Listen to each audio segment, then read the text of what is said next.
ఓం నమో నారాయణ. ఓం నమ శివాయ. జై శ్రీమన్నారాయణ.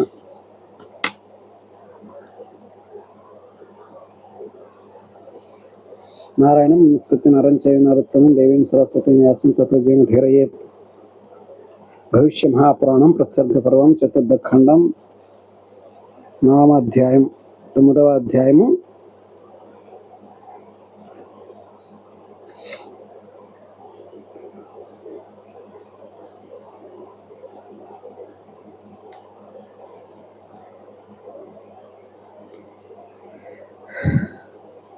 మనం ఇంతవరకు 9వ అధ్యాయంలో ధన్వంతరి గురించి, అలాగే అతని శిష్యుడి యొక్క సుశ్రుతుల గురించి మనం చూసాం.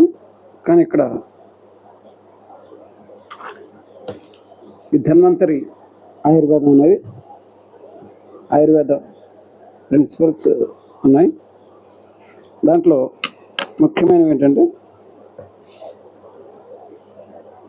ధన్వంతరి చెప్పిన కొన్ని సూత్రాలు ఏంటంటే, మనం ఉదయాన్నే సూర్యోదయం కంటే ముందే బ్రహ్మ ముహూర్తం లేవాలి, అప్పుడు మనం ఆరోగ్యంగా ఉంటాం అని చెప్పడం జరిగింది. సూర్యుడిని మనం చూడాలి, సూర్యోదయాన్ని మనం చూడాలి, కానీ సూర్యుడు మనల్ని చూడకూడదు అంటున్నాడు.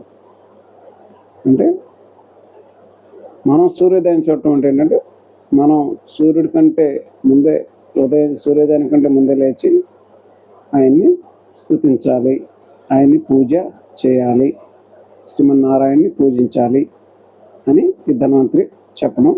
అది ఒక ఆరోగ్య సూత్రం.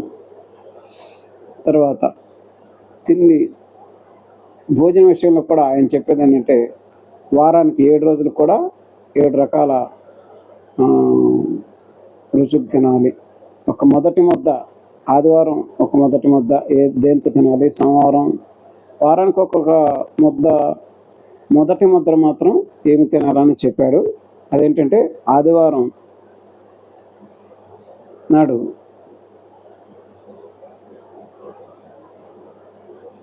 అంటే ఆదివారం కానీ సోమవారం కానీ మంగళవారం ఒకే రుచితో కాకుండా మొదటి ముద్ద అనేది కొన్ని రకాల పచ్చళ్ళతో, ఆదివారం అల్లం పచ్చడి, మొదటి ముద్ద మాత్రం అల్లం పచ్చడితో తినాలి. వారానికి ఒక్కో రోజున ఒకసారి మిరియాల పొడిని నెయ్యి కలిపి అదొక ముద్ద. తర్వాత ఉసిరికాయ, మొదటి ముద్ద ఉసిరికాయ. తర్వాత వెల్లుల్లిపాయి, మొదటి ముద్ద వెల్లుల్లిపాయతో ఒక ముద్ద, జీలకర్రతో ఒక ముద్ద, వాముతో ముద్ద. అంటే మొదటి ముద్ద అనేది వీటితో, ఈ ఆయుర్వేద వనమూలికలు, భగవంతుడు అనుగ్రహించిన ఈ వీటిని మనం మొదటి ముద్దగా వీటిని స్వీకరించి మిగిలిన తర్వాత ఏదైనా తినచ్చు అన్నట్లుగా ఆయన శనివారం మాత్రం, అంటే లాస్ట్ రోజు ఒకరోజు చారు, ఆ చారు కూడా ఏ విధంగా తినాలి, ఏ విధంగా వండాలి ఇవన్నీ కూడా ధన్వంతరి చెప్పడం జరిగింది. కొన్ని రకాల వ్యాధులకి మానసికంగా ఉంటాయి. వాటి మూల కారణం మానసికంగా కొన్ని వ్యాధులను బట్టి ఉంటాయి. అంటే కోపం, ద్వేషం, వీటి వల్ల కూడా కొన్ని రకాల, అంటే లహరి కృష్ణ భగవాన్ గారు చెప్పే మెసేజ్ ప్రకారం కూడా, ఉపదేశానుసారంగా కూడా చూస్తే క్యాన్సర్ అనేది కూడా ఒకనొక ద్వేషాన్ని బట్టి వస్తుంది. ఆయన భగవాన్ లహరికృష్ణ భగవాన్ చెప్పిన దాంట్లో ఏంటంటే, ఒక బస్ స్టాండ్, రైల్వే స్టేషన్లో ఒక అత్తగారికి క్యాన్సర్ వ్యాధితో బాధపడతానమాట. వీడికి తగ్గించడానికి ఆయన ఏం చెప్తున్నారంటే, నీ కోడల మీద నీకు ద్వేషం ఉంది, అందుకే నీకు క్యాన్సర్ వచ్చిందని చెప్తారు. ఆవిడేమంటుందంటే, నేను ఎట్టి పరిస్థితిలో నా కోడలు నేను క్షమించను, చనిపోయినా సరే అంటాడు. అట్లయితే నీ తగ్గదని చెప్తారు. అప్పుడు ఆవిడ ఎట్టి పరిస్థితిలో నువ్వు నీ కోడలను క్షమిస్తేనే కానీ నీ క్యాన్సర్ తగ్గదని చెప్తారు. అదే రకంగా అప్పుడు ఎప్పుడైతే ఆవిడ తన కోడలు నేను క్షమించాను అని మనసులో చెప్పిన వెంటనే అప్పుడు కాదే తక్షణమే ఆవిడలో ఉన్న వ్యాధంతా తగ్గిపోయి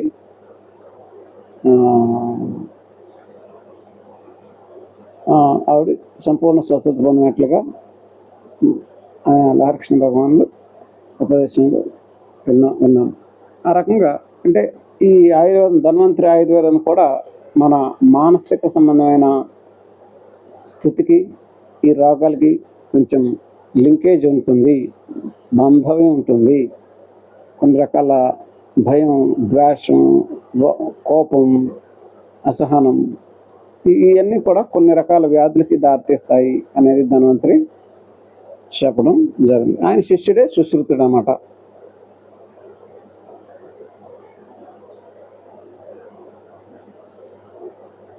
ఆ సుశ్రుతుడు సుశ్రుత సంహితం అనే గ్రంథం కూడా మనకు లభిస్తుంది. ఆ సుశ్రుత సంహిత ఏంటంటే సుమారుగా 100కి పైగా శస్త్రచికిత్సకు సంబంధించిన పనిముట్లు అతను తయారు చేయటం జరిగింది. అందుకని అతన్ని ఫాదర్ ఆఫ్ సర్జన్ అని అంటారు. అతన్ని బ్రిటిష్ లండన్ ఏదో యుఎస్లోనూ ఇప్పుడు ఒకనొక మెడికల్ కాలేజీలో అతన్ని ఫాదర్ ఆఫ్ సర్జన్ అని కూడా అతని విగ్రహం పెట్టారని కూడా చెప్తున్నారు. అయితే ఆయన క్రీస్తకం విక్రమ ధన్వంతరి కానీ వరాహమిహిరుడు కానీ నవరత్నాల్లో విక్రమాదిత్యుడి యొక్క నవరత్నాల్లో ఇద్దరు, ఒకళ్ళు ధన్వంతరి అయితే ఇంకొకళ్ళు వరాహమిహిరుడు. అంటే విక్రమాదిత్యులు ఒకళ్ళు క్రీస్తు శకం 100 సంవత్సరాల క్రితం ఒక విక్రమాదిత్యుడు క్రీస్తు శకం 6వ శతాబ్దంలో ఉన్నారు. అయితే ఈ యొక్క సుశ్రుతుడు ఒక చిన్న కథ ఉంది అతనికి. అతను ఒక ఆశ్రమంలో ఉన్నప్పుడు ఒక వ్యక్తి ముక్కు పగిలిపోయి వచ్చి రావడంతో అతను ఏం చేస్తాడంటే ఆయనే బియ్యపిండి, శనగపిండి అలాంటి కొన్ని వేసి అతను ఆ ముక్కుని సర్జరీ చేస్తాడు, కుట్లు వేస్తాడన్నమాట ఆ ముక్కుకి. అతనికి సంపూర్ణ స్వస్థత వచ్చి 2-3 రోజుల్లోనే రికవర్ అయిపోతాడు. నోస్ ఈఎన్టీ ఆపరేషన్ ఆ రోజుల్లోనే ఆయన చేయగలిగాడు. ఈయన ఏ విధంగా ఇదంతా నేర్చుకున్నాడు, ఎలాగ నేర్చుకున్నాడు అంటే ఒక ఆపరేషన్ కటింగ్ చేయకోకుండానే ఎలా నేర్చుకోవాలని అంటే ఆ రోజు విక్రమాదిత్య సమయంలో అతనికి చాలా యుద్ధాలు జరుగుతున్నాయి. యుద్ధాల్లో చాలామంది శవాలు దొరుకుతుండే. ఆ శవాలను తీసుకెళ్ళి నీళ్ళలో పెట్టి దాన్ని నానబెట్టేవాడు. నానబెట్టిన తర్వాత అప్పుడు అవి ఇట్లా పీసులు చేస్తారు. ఆ రకంగా లోపల ఉన్న పార్ట్లన్నీ ఏ రకంగా ఉంటాయి, వాటిని ఏ రకంగా ఆపరేషన్ చేస్తే బాగుంటుంది అని చెప్పి 100 రకాల అంటే బయట నుంచి ఎలా ఆపరేషన్ చేయాలి, ఎలా చేస్తే ఈ ఫలానా ఈ రకం పనిముట్టుంటే మంచిది అని ఈ రకంగా తను 100 రకాల 100కు పైగా అతను కనిపెట్టడం జరిగింది. అది సుశ్రుత సంహితుడు, మాస్టర్ ఆఫ్ సర్జన్ అని కూడా అంటారు, అతను ఫాదర్ ఆఫ్ సర్జన్ అంటారు. దీన్ని తర్వాత ఇంగ్లీష్లు మన భారతదేశానికి రావడంతో అలాగా దాన్ని సంస్కృతం రాసినట్టు దాన్ని వాళ్ళు అరబీలో మార్చుకుని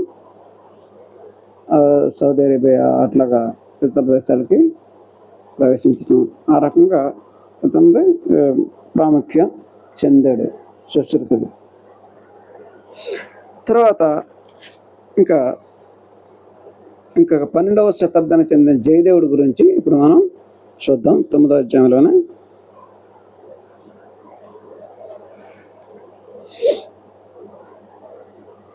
Suta said, listening to these words of Brahaspati together with all other gods, Indra worshipped sun god in the form of Vishwakarma. At the point of time, the sun god getting pleased, the gods in the form of Tvashta, he said to the other gods with sweet voice, O best of gods, you listen to my words.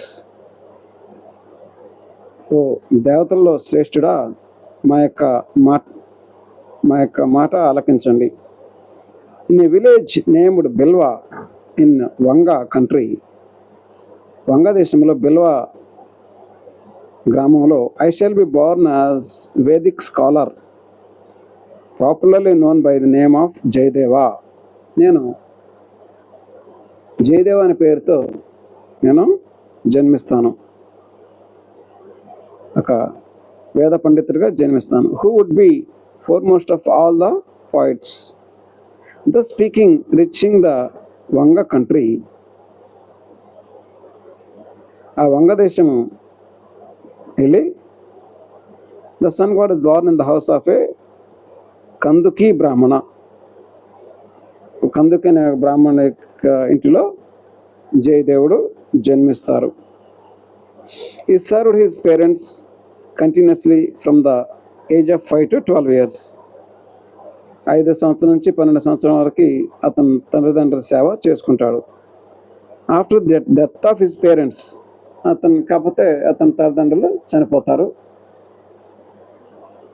He pleased the departed souls by performing their last rites. ఆ పిండ కార్య ప్రదానం అనేది కూడా చేయటంతో తల్లిదండ్రులకి సంతోషిస్తారు. Performing their shraddha. ఈ పిండ ప్రదానం అంటే కొంతమంది పిండ ప్రదానం చేస్తారు. ఇంకా వేరే మతాల వాళ్ళు అయితే ఏం చేస్తారు అంటే వాళ్ళు ప్రార్థన చేస్తారు, లేకపోతే పేదలకు ఏదన్నా, పేద ప్రజలకు ఏదన్నా పంచిపెట్టడం కానీ, దాన్ని జ్ఞాపకార్థక కూటంగాలుగా పెట్టుకోవటం కానీ ఇట్లా చేస్తుంటారు. హిందువులు దాన్ని పిండ ప్రదానం చేస్తారు. Performing the shraddha. He made them dwell in the heaven. After the ceremony of yajnopaveeta for Jayadeva was performed.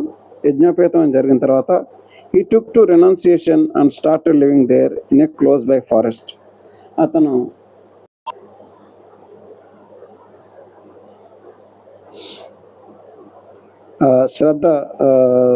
శ్రద్ధ కర్మకాండ చేస్తాడు. He made them dwell in the heaven. అప్పుడు వాళ్ళు స్వర్గానికి వెళ్ళినట్లుగా, స్వర్గంలో సంతోషంగా ఉన్నట్లుగా అక్కడ ప్రాణం చెప్తుంది. After the ceremony of yajnopeta Jayadeva was performed. He took to renunciation. సన్యాస దీక్ష తీసుకుంటాడు. And start living there by close forest. ఒక అరణ్యం దగ్గరలో, అడవి దగ్గరలో జీవిస్తుంటాడు. At that point of time he was 23 years old. 23 సంవత్సరాల వయసు. By about the same time a brahmana offered his daughter to the lord Jagannatha. ఒక పద్మావతి అనే ఒక కన్య ఉంటుంది. అతనికి భార్య చనిపోవడంతో ఆయన ఏం చేస్తాడంటే, బ్రాహ్మణుడు తన కూతుర్ని జగన్నాథుడికి ఇచ్చేస్తాడు. జగన్నాథ ఆశ్రమంలో ఆయన వదిలేసి, జగన్నాథ మందిరంలో ఆయన వదిలేసి, ఆ పాపను వదిలేసి వెళ్ళిపోతాడు. అయితే ఆ రోజుల్లో ఏంటంటే, ఎవరన్నా దేవుడికి ఇస్తే వాళ్ళని దేవదాసీలు అనేవాళ్ళు.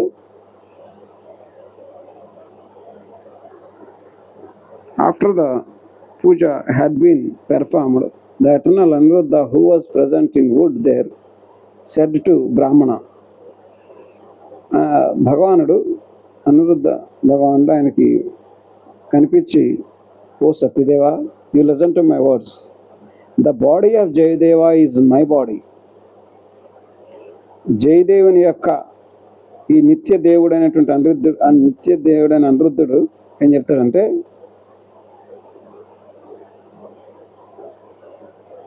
ఈ జయదేవుడు అనే ఈ వ్యక్తి నా యొక్క శరీరమే. Body of the Jayadeva is my body.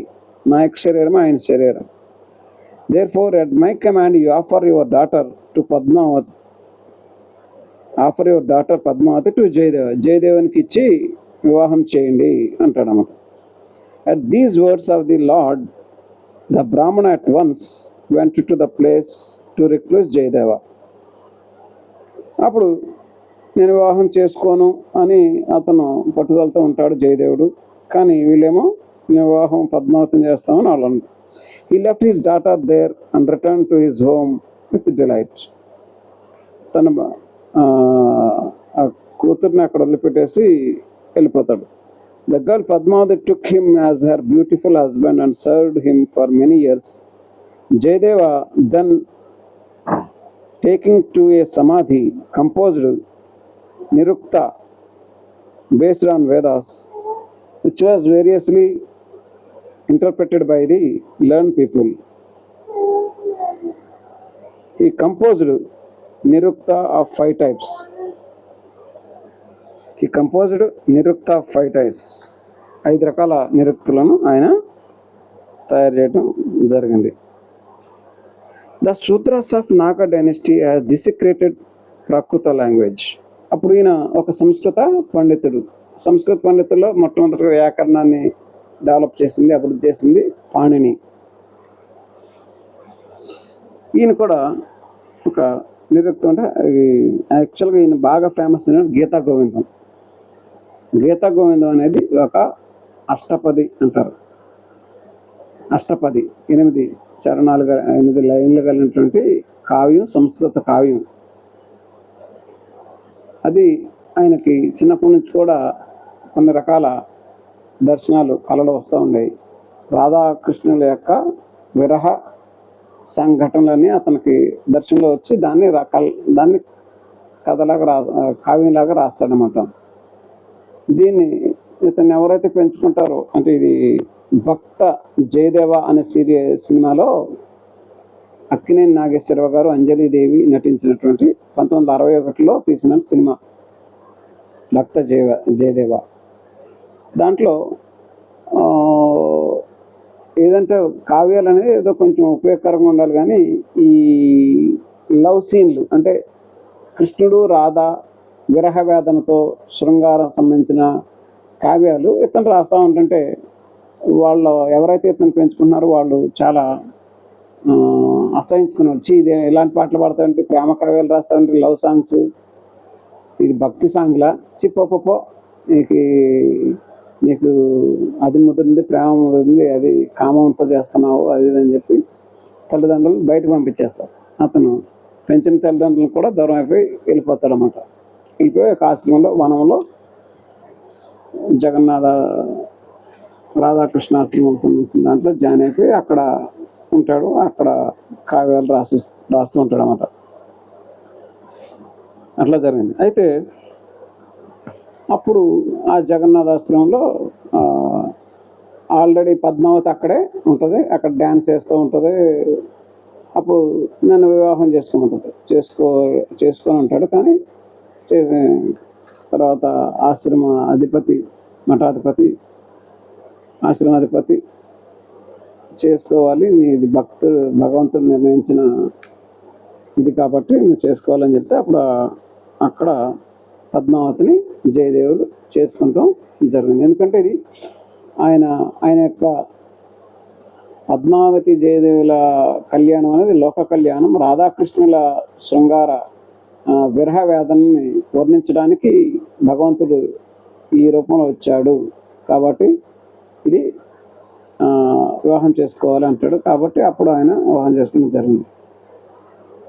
ఆ రకంగా ఆయన గీతా గోవిందం కావ్యాన్ని రాయటం జరిగింది అనమాట. The sutras of Naga dynasty, నాగవంశీయులు had desecrated the Prakrita language. Prakrita అంటే ఆ రోజుల్లో 2 రకాలు, ఒకటి సంస్కృతం, నాన్ సాంస్క్రిట్. సంస్కృతం కానీ ప్రకృత లాంగ్వేజ్ అనేవాళ్ళు, మిగిలినవి కూడా. They were fools and favourites of Kali and were defeated. వాళ్ళందరినీ ఈయన ఓడిస్తూ ఉండేవాడు. For the sake of the gods they created the Panini treatise. Once the wicked కలిపురుషుడు ఏం చేశాడు, entering the hearts of the thieves, ఒక దొంగల యొక్క హృదయంలోకి ప్రవేశించి made them steal the wealth of Jayadeva. జయదేవుని యొక్క సంపదని అతను ఎత్తుకుపోతారు. అది కావ్యాలు కావచ్చు, లేకపోతే డబ్బులు కావచ్చు, అవన్నీ కూడా ఎత్తుకుపోయి which had been given to him by the king. రాజుగారు ఇచ్చినటువంటి ధనం అంతా జయదేవులు దొంగలు ఎత్తుకుపోతారు. ఇదంతా ప్లాన్ ఎవరో శోధన అనమాట. భగవంతుడు జయదేవుడికి ఇచ్చిన శోధన. అతని ధనం అంతా ఎత్తుకుపోతారు. However they left Padmavati taking care to be a chaste woman. అంటే పద్మావతిని మాత్రం ఏమీ నాశనం చేయకుండా, పాడు చేయకుండా వదిలేస్తారు. కానీ వాళ్ళ దగ్గర డబ్బులు మాత్రం, ధనాన్ని మాత్రం దొంగలు ఎత్తుకుపోతారు. But Jayadeva's hands and feet were cut off. జయదేవుని యొక్క కాళ్ళు చేతులు కూడా వాళ్ళు కొంచెం ఇబ్బంది పడతారు, అంటే కట్ చేయటం లేకపోతే దెబ్బలు కొట్టడం అట్లాగా. And he fell into deep pit, చాలా ఒక లోతైన గుంటలో పడతాడు. వైల్ క్రయింగ్, ఏడుస్తూ ఉంటుంది. The crying husband were rescued by the wife from the pit somehow. ఆ పద్మావతి ఏం చేస్తుందంటే ఏదో రకంగా ఆయన్ని ఏడుస్తున్నట్టు తన భర్తని లేపి తీసుకెళ్ళి ఏదో రకంగా రక్షిస్తుంది. At the same time the king was moving for hunting and on his way. ఆయన రాజుగారు ఆయన యొక్క సేవకులు ఆ యొక్క వేట కోసం ఆ దారిలో వెళ్తూ ఉంటారు. He found Jayadeva without the hands and feet. చేతుల కాళ్ళకి దెబ్బలు చూసి చేతులు కాళ్ళు లేనటువంటి ఆ సమయంలో ఆయన చూసి asked him, who has put you in such a miserable condition. ఇటువంటి దయనీయ పరిస్థితుల్లో నేను చేసిన వాళ్ళు ఎవరు చెప్పండి, వాళ్ళు మేము శిక్షిస్తాం అని రాజుగారు అంటాడు అన్నమాట.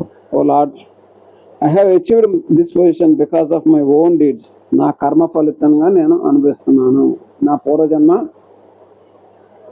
కర్మ ఫలితం ఇది అనుకోవచ్చు. కొంతమంది దీన్ని ఏమంటారంటే భగవంతుడు నాకు ఇచ్చినటువంటి శోధన, ఈ శోధన నేను జయించాలి కాబట్టి భగవంతుడు నాకు ఇట్లా పెట్టాడు, నా యొక్క కర్మఫలం నేనే అనుభవించాలని ఆయన అంటాడు. Nobody is at fault in this case. ఎవరు కూడా దీంట్లో బాధ్యులు కాదు, వాళ్ళని ఏమీ చేయొద్దు. నా కర్మ ఇట్లా రాస్తుంది, నాకు ఇట్లా రాస్తుంది, అందుకని నేను ఇట్లా అనిపిస్తున్నాను అని బాధపడుతుంటాడు. On hearing this the king Dharmapala put him into a palanquin, అంటే పల్లకీలో తీసుకొని, and with the help of his queen proceeds towards his palace. తన యొక్క అంతఃపురంలోకి తీసుకొని వెళ్తాడు. Reaching the palace the king received diksha from him. ఆ యొక్క అంతఃపురం వెళ్ళిన తర్వాత రాజభవనం వెళ్ళిన తర్వాత రాజభవనంలో ఆ ధర్మపాల మహారాజు గారు ఏం చేస్తారంటే ఈయన దగ్గర ఒక దీక్ష తీసుకుంటారు. ఏంటంటే నువ్వు మా దగ్గరే ఉండాలి, నా దగ్గరే ఉండి. Thereafter dharamshala was built. ఆయనకు ఒక ధర్మశాల అనేది అక్కడ కట్టించడం జరిగింది. Once the thieves who had been inspired by the Kali, taken to the form of the Vaishnavas, reached the place of the king and said. అయితే అక్కడ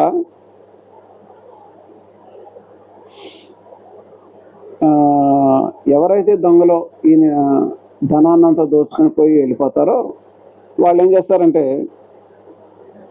వైష్ణవ వేషం వేసుకొని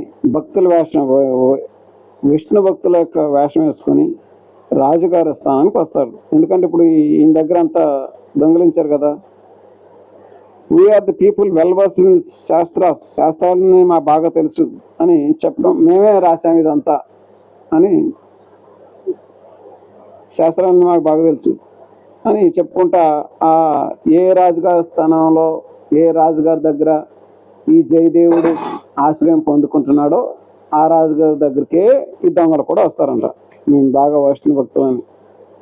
the food prepared by us is delightfully consumed by lord Vishnu. మేము అన్నం కనుక వండామంటే విష్ణువు కూడా వచ్చి మేము పెట్టిన అన్నం తింటాడు అని ఈ దొంగలు చెప్పడం జరిగింది. పాఖండాలు అన్నమాట, పాఖండాలు అంటారు. You can witness the same today your self. కావాలంటే మీరే చూడండి మీ కళ్ళతో. మీ అన్నం వండి పెడితే విష్ణుదేవుడు కూడా వచ్చి, విష్ణుమూర్తి కూడా వచ్చి మేము భోజనం చేస్తాడు అని అంటాడు అనమాట. I shall display the same before you. కావాలంటే మీరే చూసుకోండి అంటాడు. ఆ రకంగా చెప్పి దస్ ఫేక్ వైష్ణవాస్, పాఖండ వైష్ణవులు ఏం చేస్తారంటే అబద్ధ భక్తులు, అబద్ధ సన్యాసులు ఏమంటారంటే హూ ఆర్ డివోటెడ్ టు కలి.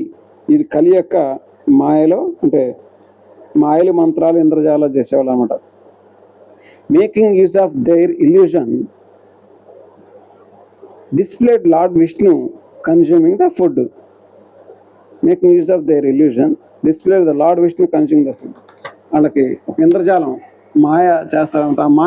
ఆ మాయలో ఏం కనిపిస్తుంది అంటే విష్ణు వాళ్ళ దగ్గరికి వచ్చి భోజనం చేస్తున్నట్లు అలా ఒక భ్రమ కల్పిస్తారన్నమాట.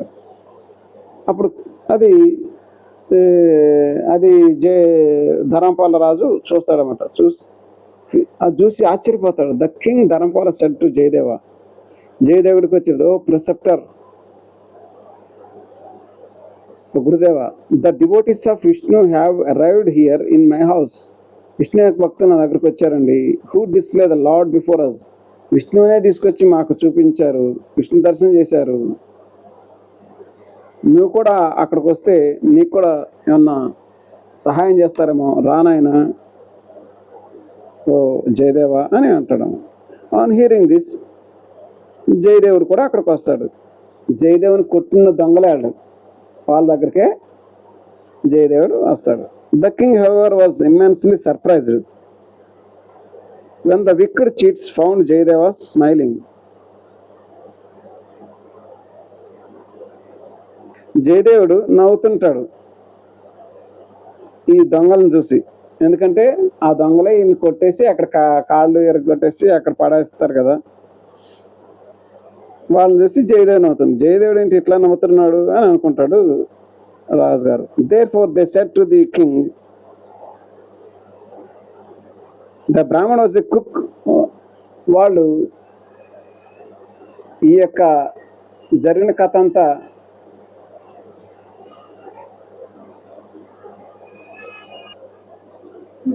ఇక్కడ ఏం జరిగిందంటే, వీళ్ళు ఇప్పుడు జయదేవుడు ఎందుకు నవ్వాడు ఈ దొంగ సాధువులను చూసి, దొంగ వైష్ణవుల్ని లేక దొంగ సన్యాసిని చూసి ఎందుకు నవ్వాడు అన్నది వీళ్ళు ఒక కథ అల్లుతారు. వీళ్ళు మేమే ఇతను కొట్టాము, ఇతన్ని కాళ్ళు ఎరగొట్టాము అని చెప్పకుండా ఆల్రెడీ ఇదంతా వీళ్ళు చేసిన తప్పును ఒప్పుకోకుండా వీళ్ళు ఒక కథ అల్లుతారన్నమాట. ఆ కథ ఏంటంటే ఇప్పుడు ఇక్కడ చెప్తున్నారు. ఒక అబద్ధమైన కథ అల్లి ఏం కథ అల్లారు చూద్దాం. Therefore they said to the king, రాజు ఆశ్చర్యపోతున్నాడు, ఎందుకు ఈ జయదేవుడు చూసి నవ్వుతున్నాడు అని ఆశ్చర్యపోతే, this Brahmana was a cook with a king. Gauda దేశంలో బ్రాహ్మణుడు ఈ బ్రాహ్మణుడు ఈ జయదేవుడు అనే వ్యక్తి ఒక కుక్గా ఉండేవాడు, అంటే వంటవాడుగా ఉండేవాడు. Once the wicked brahmana in greed for wealth, రాజుగారి యొక్క ధనాన్ని ఆశించి served poison food to the king. అతనికి విషపు అన్నాన్ని రాజుగారు తినిపించాడు. But when the king came to know about the reality,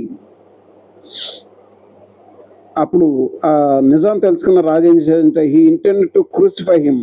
అతను చంపాలని, క్రూసిఫై అంటే సిలువ వేయడం కాదు, చంపాలని అతను కోరుకున్నాడు. ఇదంతా కథ, నిజంగా కాదు, వీళ్ళు ఊహించి చెప్పిన అబద్ధం అల్లిన కథ అనమాట. దెన్ హీ రీచ్డ్ దేర్, వాళ్ళు అక్కడికి and pleaded before the king that it would be sinful to kill a Brahmana. ఆ బ్రాహ్మణ్ చంపితే అతన్ని బ్రాహ్మణ హత్య పాతకం జరుగుతుంది, బ్రహ్మహత్య పాతకం జరుగుతుంది అని చెప్తాడు. అందుకని అప్పుడు ఆ రాజుగారు ఈ బ్రాహ్మణ్ని, అతన్ని వంటవాడని బ్రాహ్మణ్ని రక్షిస్తాడు. Thus saved his life. ఆ రకంగా అతని జీవితం రక్షించబడింది. But the king in anger, ఆ రాజు ఏం చేస్తాడంటే కోపంతో ఈ చేతుల కాళ్ళని కట్ ఆఫ్, నరికేస్తాడు. Because the king happen to be our disciple, ఆ రాజుగారు మా యొక్క శిష్యుడు. We had a spoken accordingly. When they so spoke they felt extremely painful and their hearts were about to burst out. వాళ్ళు ఆ రకంగా చెప్తారు. అబద్ధ కథ అంతా ఇతను ఈ యొక్క జయదేవుడు అనే బ్రాహ్మణుడు మాకు ముందుకని తెలుసు అని కథ అంతా అల్లి చెప్తారన్నమాట. Therefore the king lodged them into the nether world. పాతాళానికి ఆ రాజు అతను పంపిస్తారు. Who were guarding the Lord of Gods. Observing this, Jayadeva cried. ఈ రకంగా వీళ్ళు చెప్పిందంతా కూడా జయదేవుడు విని జయదేవుడు ఏడుస్తాడనమాట. వీళ్ళంతా అబద్ధం చెప్పారు నా గురించి అని జయదేవుడు ఏడుస్తుంటాడు. వెన్ హీ క్రైడ్, అతను ఏడుస్తున్నప్పుడు ప్యాథెటికలీ ఇది అక్కడి నుంచి వెళ్ళదు. వెన్ హీ క్రైడ్ ప్యాథెటికలీ, అతను ఏడుస్తూ ఉంటే, జయదేవుడు ఏడుస్తూ ఉంటే, his hands and feets are restored, ఆయన చేతుల కాళ్ళు మొత్తం స్వస్థత పొందుతాడు, మళ్ళీ నార్మల్గా అయిపోతాయి అన్నమాట. ఇది గొప్ప,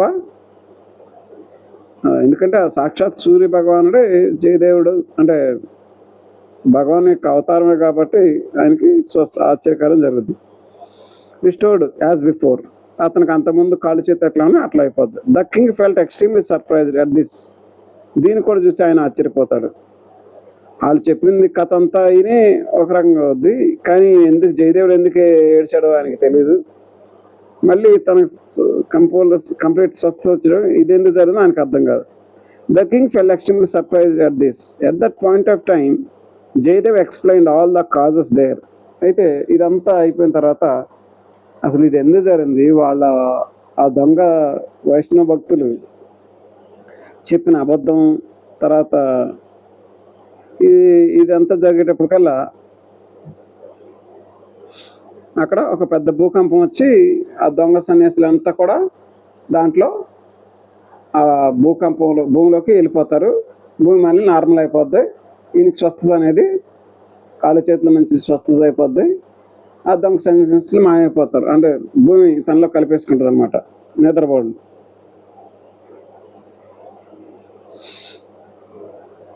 ఇదంతా ఎందుకు జరిగింది అన్నది అసలు నిజం ఏంటి, అబద్ధం ఏంటి, వాళ్ళు ఎందుకు ఇట్లా చెప్పారు, ఇదంతా కూడా జయదేవుడు తర్వాత ఆ రాజుగారికి, ధర్మపాల రాజు గారికి చెప్తాడు. Which delighted the king the most. ఓహో ఇది ఎట్లా, ఇది అసలు సంగతి, అందుకే ఇదంతా భూకంపం వచ్చి భూదేవి ఈ రకంగా కోపించింది అనమాట అంటాడు. Therefore the songs in the form of Gita Govinda were sung by the king and he achieved moksha. ఈయన ఈ జయదేవుడు రచించిన గీతా గోవింద సాంగ్ను విని ఆయన మోక్షాన్ని పొందుకున్నాడంట. జస్ట్ ఆయన పాటలు వినే, అంటే రాధాకృష్ణుల యొక్క విరహ కావ్యాన్ని విని ఆయన మోక్షాన్ని కూడా పొందుకున్నాడంట. అంత పవిత్రమైన ప్రేమ, అంటే దేవుని యొక్క ప్రేమ, అంటే భగవంతునికి భక్తురాలు ఆవిడ అనుకోవాలి. ఇప్పుడు పరమ పురుషుడు ప్రకృతి, మనంతా ప్రకృతి, ఆయన ఒక్కడే పరమ పురుషుడు అన్నమాట. ఈ ప్రకృతి అంతా మనం. వీళ్ళిద్దరికి మధ్య ఉన్నటువంటి ప్రేమ కావ్యమే గీతా గోవింద అనమాట. అంటే ఇప్పుడు బైబిల్లో కూడా చూస్తే దేవుడు ప్రేమ అయి ఉన్నాడు, ఆ ప్రేమ గురించే దాంట్లో ఉంటుంది. దాంట్లో అలా పెండ్లి కుమారుడు, బుద్ధి గల కన్యకలు, వాళ్ళ మధ్య ఉన్న ప్రేమ, ఇది కూడా బైబిల్లో, లేకపోతే గొర్రెపిల్ల యొక్క వివాహ మహోత్సవం అని, ఇది కూడా బైబిల్లో దాని గురించి కొంచెం, అంటే పరమగీతాల్లో కూడా కొంచెం దీని గురించి కూడా కొంచెం ఇటువంటి షారోను పుష్పమా లేకపోతే ఆ రకంగా దాంట్లో బైబిల్లో కూడా ఉంటుంది. ఇక్కడ కూడా ఈ గీతా గోవిందంలో కూడా ఆ పరమ పురుషుడికి ప్రకృతికి, ఈ రాధ ప్రకృతి అనమాట. ఆవిడ ఈ గీతా గోవిందంలో అష్టనాయకి అంటారు అనమాట. 8 moods of the heroine. Radha యొక్క 8 అవతారాలు, 8 యొక్క మూడ్స్, దాన్ని 8 అవతారాలు అంటారు అనమాట. అష్టనాయకి అంటారు, అష్టపది అంట. దాంట్లో అది విని అతను ఈ గీతా గోవింద కావ్యం విని ఆ రాజు మోక్షం పొందుకుంటాడంట. Thus I have narrated the story of Jayadeva. Now I shall narrate the story of Krishna Chaitanya. ఈ రకంగా ఈ అక్కినే నాగేశ్వరరావు గారు అంజలిదేవి రచించిన దాంట్లో ఇంకా కొంచెం డీటెయిల్గా ఉంది. దీంట్లో భవిష్య పురాణం దాన్ని రాయలేదు. అవి ఏంటంటే ఈయనకి ఒక, అంటే దేవదాసిగా ఉండి ఆవిడని చేసుకుంటాడు కదా, అంటే భగవంతుడు జగన్నాథుడికి ఆయన ఇచ్చేశాడు పద్మావతిని, కానీ వెంటనే ఈయన చేసుకోలేదు. కొంత ఓ దేవదాసిగా టైంలో వేరే వాళ్ళు ఈయన చేసుకోవాలని చూస్తుంటారు. అయితే వాళ్ళు వచ్చి ఇతనికి అన్ని కష్టాలని కలిగిస్తారు ఈ జయదేవుడికి. అయితే వాళ్ళు ఈ ఈ ఈ అమ్మాయిని పద్మావతిని అంటే సానిదాన్ని ఒక వ్యభిచారి దాన్ని చేసుకున్నాడు అని అగ్రహారం వాళ్ళంతా తెలుసుకొని ఈయనకి ఇబ్బందులు పెడతారు. మీకు మంచినీళ్ళు కూడా ఇవ్వము, షాపుల్లో కిరాణా షాపుల్లో నీకేమీ దొరకదు అని అతనికి చాలా ఇబ్బంది పెడుతుంటారు. అప్పుడు ఆయన ఆయన యొక్క స్నేహితుడు పరాశరుడు ఏం చేస్తాడంటే వీళ్ళ కోసం చిన్న గొయ్యి తవ్వగానే ఓం నమో రాధాకృష్ణ అని చెప్పగానే దాంట్లోంచి పూట వచ్చేస్తుంది అన్నట్టు. అవి దాంతో వాళ్ళు ఆ రకంగా ఉండేవాళ్ళు. వీళ్ళు ఎవరైతే ఇతనికి నీళ్ళు ఇవ్వమన్నారో వాళ్ళకి కొన్ని రకాల వ్యాధులు, ఒళ్ళంతా మంటలో పుట్టి ఏడుస్తూ ఉంటారు. అప్పుడు వాళ్ళకి ఎన్ని వైద్యాలు చేసినా వాళ్ళకి ఆ వ్యాధి తగ్గదు. అప్పుడు జయదేవుడి దగ్గరికి వచ్చి క్షమించమని చెప్పినప్పుడు ఆ జయదేవుడు వాళ్ళకి కొంచెం ప్రార్థన చేసి భగవంతుని నామస్వరంతో కొన్ని నీళ్ళు అట్లా ప్రోక్షించగానే అతనికి సంపూర్ణ స్వస్థత కలుగుతుంది. ఈ రకంగా అతను కొన్ని స్వస్థత కార్యాలు కూడా చేసినట్లుగా అక్కడ భక్త జయదేవ మూవీలో చూపిస్తారు. ఇంకా కొన్ని సూచక్రియలు ఏంటంటే ఈ సతీ సహమ గమనం ఎప్పటి నుంచి మొదలైంది అన్నది కూడా ఈరోజు సతీ సహగమనం అసలు ఇప్పుడు మనకి ఏంటో కొద్ది అనుకుని తెలియదు జనాలకి. ఈరోజు ఈ కాలపు ఈ పద్మావతే అసలు ముఖ్యంగా సతీ సహగమనం ముందు తీసుకొచ్చింది. తర్వాత ఏ రకంగా పోయిందంటే కందుకూరి వీరేశలింగం పంతులు గారు వీళ్ళందరూ దాన్ని నిర్మూలించారు, తీసేశారు అనుకోండి. అయితే ఇప్పుడు బైబిల్లో చూసినా కూడా ఈ సతీ సహగమనం లేదు. నయోమి అన్న ఆవిడ భర్త చనిపోయినా వాళ్ళు నార్మల్గా ఉంటారు. అయితే ఇది ఈ రాజుగారి భార్యతో చెప్పుద్ది అనమాట. భర్త చనిపోతే భార్య కూడా చనిపోవాలి అంటది అనమాట. భర్త చనిపోతే భార్య చనిపోవాలా అంటే అప్పుడు జయదేవుడు బయటకు వెళ్తాడు. బయటకు వెళ్తే ఒక అబద్ధపు వార్త వాళ్ళకి చెప్తారు అన్నమాట, జయదేవుడు చనిపోయాడని. అప్పుడు వెంటనే ఈ పద్మావతి అన్న ఆవిడ జయదేవుడి యొక్క భార్య భర్త చనిపోయాడని చెప్పిన వెంటనే అక్కడికక్కడికి మూర్చొచ్చి హార్ట్ అటాక్ వచ్చి చనిపోద్ది. నిజంగానే చనిపోద్ది. అంటే భర్త భార్య మధ్య అంత ప్రేమగా ఉండాలి దేశానికి కావాలని బలవంతంగా తీసుకెళ్ళి చంపకూడదు. ఒకవేళ అంత ప్రేమగా ఉంటే ఆటోమేటిక్గా ఆ హార్ట్ అటాక్ వచ్చో ఆ బాధతో అట్లా చనిపోవాలి, అది వేరు. అంతేగాని తీసుకెళ్ళిపోయి బలవంతంగా చంపేయటం అది అంత కరెక్ట్ కాదు. అయితే ఆ రకంగా అప్పుడు ఏంటంటే అక్కడ చనిపోద్ది. అయ్యో నేను అబద్ధ వార్త చెప్పి ఈవిని చంపేసానే, రాజుగారు నన్ను తిడతారేమో అని చెప్పి బాధపడుతూ ఉంటుంది అనమాట. అప్పుడు ఇంతలో జయదేవుడు వస్తాడు, రాజుగారు వస్తాడు. ఏంటంటే చేసామంటే అప్పుడు ఆవిడ బాధపడతాయి, నేనే తప్పు చెప్పాను, అందుకే ఈవిడ హార్ట్ అటాక్ వచ్చి గుండెపోటు చనిపోయింది, ఆయన భర్త చనిపోయిన అబద్ధ వార్త చెప్పగానే అని చెప్తే అప్పుడు ఆయన తీసుకెళ్ళి రాధాకృష్ణ విగ్రహం మూర్తి ముందు ప్రార్థన చేస్తాడు. ప్రార్థన చేస్తే అప్పుడు ఆవిడ మరలా బతుకుద్ది అనమాట, జీవిస్తుంది. అంటే ఇక్కడ బైబిల్లో కూడా చూస్తే ఇప్పుడు చూడండి, నీతి సూర్యుడు అనేక రెక్కలు, మలకి రాసిన గ్రంథంలో నీతి సూర్యుడు రెక్కలు ఆరోగ్యం దయచేయను అంటే, నీతి సూర్యుడు అంటే బైబిల్ ప్రకారం యేసు భగవానుడే నీతి సూర్యుడు. ఆయన కూడా అనేకమైన స్వస్థత కార్యాలు, కుష్ఠరోగులకు వ్యాధి స్వస్థపరచడం, అలాగే చనిపోయిన లాజర్ని తిరిగి లేపటం. ఇప్పుడు అలాగే జయదేవుడు కూడా అంటే అది క్రీస్తు శకం 1వ శతాబ్దం జరిగింది, 2000 సంవత్సరాల క్రితం జరిగింది అది. ఇది లేటెస్ట్. ఇప్పుడు జయదేవుడికి 12వ శతాబ్దానికి సంబంధించిన ఇది. అంటే ఇప్పుడు బైబిల్ ప్రకారం ఏది లేటెస్ట్? ఇదే జయదేవుడికి సంబంధించిన చరిత్రే ఇది లేటెస్ట్ అన్నాడు. బైబిల్ ఖురాన్ కంటే కూడా లేటెస్ట్ కథ అన్నది ఇక్కడ జయదేవుడిది అనమాట. కాబట్టి ఆ రకంగా ఆవిడ చనిపోయిన ఆవిడ కూడా అక్కడ లేపినట్లుగా అక్కడ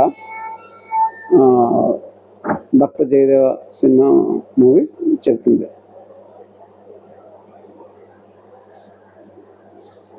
Thus I have narrated the story of Jayadeva. Now I shall narrate the story of Krishna Chaitanya. ఇంతవరకు మనం 9వ అధ్యాయంలో ధన్వంతరి ఒకటి, సుశ్రుతుడి గురించి, తర్వాత హేలి గురించి, దాని తర్వాత భక్త జయదేవుడి గురించి మనం 9వ అధ్యాయంలో చూసుకున్నాం. ఓం నమో నారాయణ. ఓం నమ శివాయ. జై శ్రీమన్నారాయణ.